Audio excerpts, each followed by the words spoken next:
Yeah, and that keeps everybody fresh throughout the game. Yes. Case you run into any issues with a lot of guys working on the court, developing a rhythm when you have so many interchangeable Well, we parts? practice that way.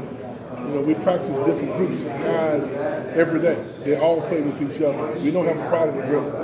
We have a problem with everybody just making the right reads and making the right decisions. What we do, we spend a lot of time just concentrating on seeing the whole floor and making the right decisions. Our system is a read and react system. So it's hard to get one guy enough reps in a read situation because he might not be in that situation with no more 3 or 4 times a day. Right. But our system is such that we keep doing it over and over and over, and that we require them to see the whole floor, and that's what we were missing a little bit last year. Last year we were talented, we scored, but we really didn't execute as well as I think we are executing.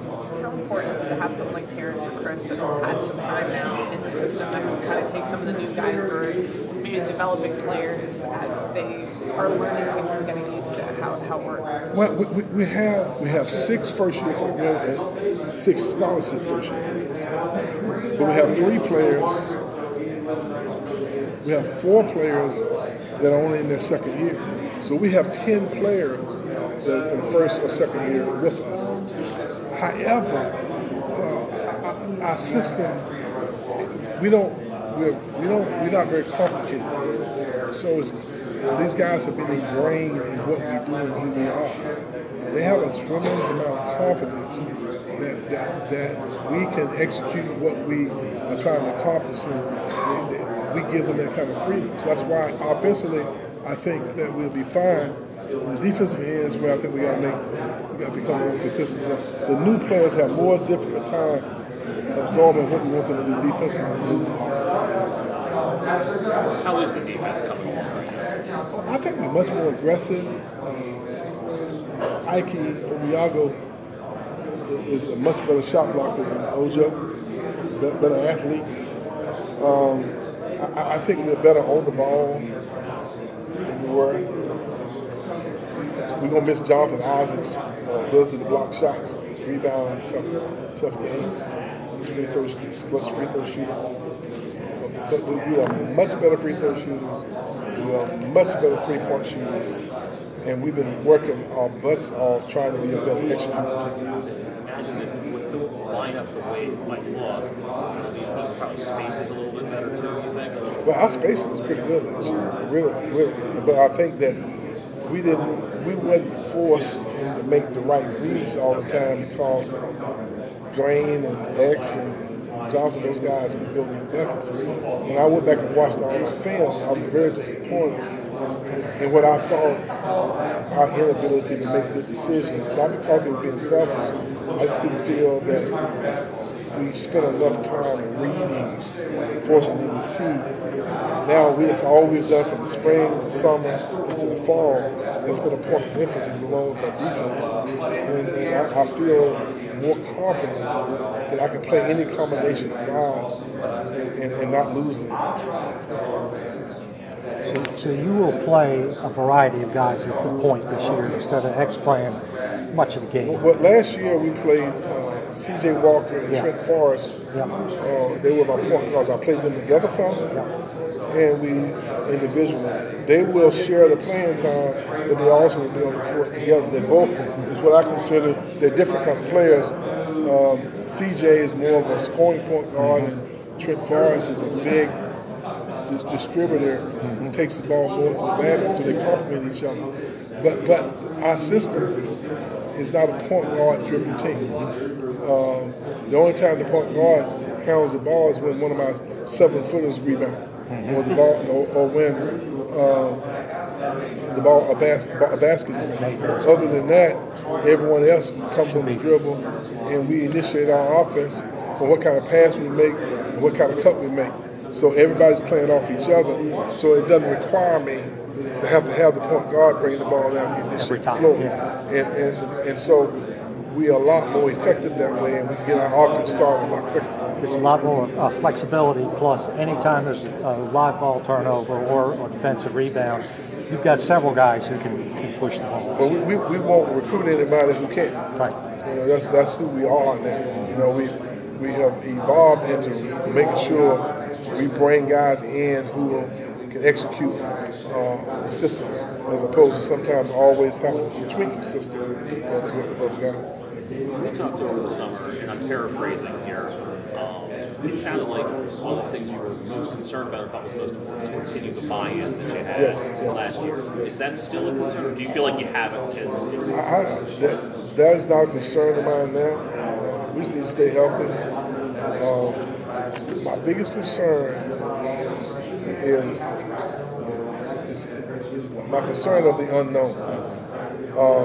With so many young players, how are they going to respond in their challenge, in those critical situations? That is the biggest concern I have. I don't have any reason to think they're not going to respond. But you just don't know how. But what happens is when you have 6 guys that you're depending on to be part of the success of the team, you got to give that time to mature. Well, but at this time last year, had you told me that Brian and Golden Rodas or Trent Forrest, C.J. Walker, P.J. Savoy, all 4 of those kids would be able to contribute as well as they did, as early as they did, I couldn't answer that. I do feel that the guys we have this year are equally as talented, and maybe more so. I'm just hoping that they come in and give us that same level of contribution that those guys gave us, because they really probably had as much to do with the success of our program as the guys who started. Strength in numbers. Yeah, and that's who we are now. In fact, we probably are deeper than we were last year. More guys that are Capable of putting 10 minutes, 12 minutes, 15 yes. minutes. Yeah. So that could be more of a problem. Last year You had 2 or 3 guys that you knew. I had 12, but this year I think I can play 14.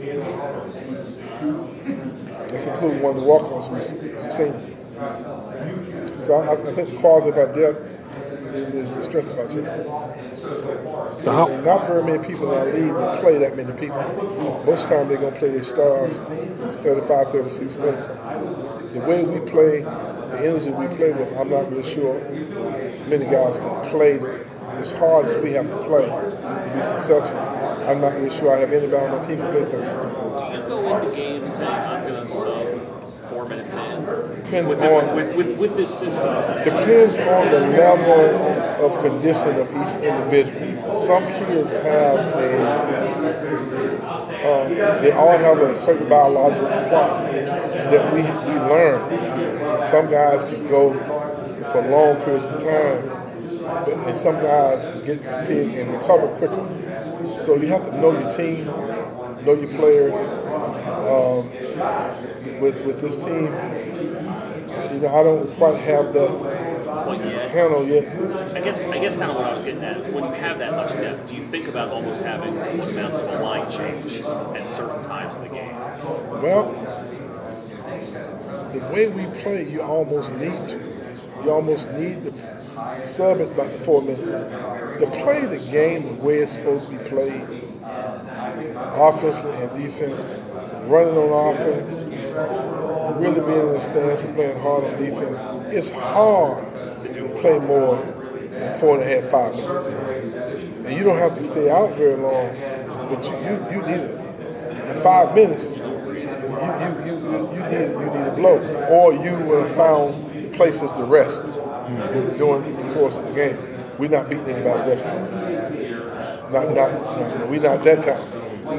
We have to have everybody playing at that junkyard dog mentality, and hopefully the more talented teams, maybe not quite as fresh as we are at the end of the season, in the game. Do you see any of your players fighting for extra minutes between each other? Well, everybody should be fighting for extra minutes. I mean, every team should have a team that's kids fighting for minutes. That's it.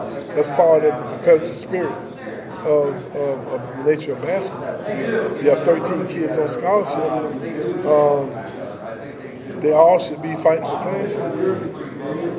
And if they're not, then that person who's not fighting is not going to be as good as he's capable. He's not going to be as improved as he needs. So, as far as your new players, as far as the new player that came in, who has really impressed you the most? Well, you have to give a nod to a guy like M.J. Walker because he has that it factor. But I'm very pleased with my other 5 newcomers. Fiondu, Mike Polite, Wyatt Wilkes, Recon Gray, all those guys are more than capable of contributing. Right now, they got the little deer in their headlight syndrome because everything we're doing is new. Press offense, out of bounds play, zone systems, all the different defensive schemes. It's much more difficult for them because it's new. At some point, though, it starts evening itself out. That they are not quite as unsure of what they're doing, and then they start performing because they're not thinking; they're just reacting. So, you think your team will start off slow, or? No, I don't expect to start off slow. I expect us to pick up where we left off. We lost our last game. I want to get that bad taste out of our mouth and get back to winning. We're not going to accept starting off slow. It's not what we need to do. Coach, given all the young guys who are going to be out there as a deer in the headlights look, are you going to have to be extra patient maybe in some of the early games with mistakes that they may make and give them a chance to play through it? Well, I'm being patient in practice. Okay. I'm hoping that we would have eliminated a lot of those mistakes that are inexperienced mistakes.